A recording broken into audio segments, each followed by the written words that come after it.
ان شاء الله النهارده حبايبي هوريكم طريقة سهلة قوي لعمل الحلاوة الطحينية في البيت. مش هتاخد 5 دقايق. المكونات عبارة عن كوباية لبن بودرة، كوباية سكر بودرة، وكوباية طحينة خام. اللي هي الطحينة اللي هي معمولة من زيت السمسم دي.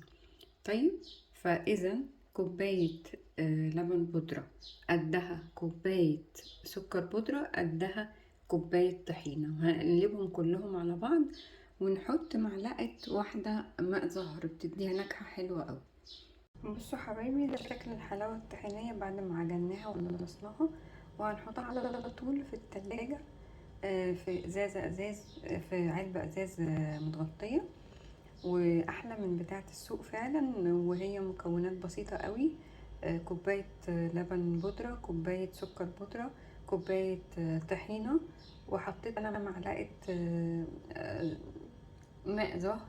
دي فكرة من عندي يعني، بس بصراحة الفكرة دي مش فكرتي، دي فكرة جارتي، بس كتر خيرها. لكن هي وصفة مفيدة قوي وان شاء الله تعجبكم.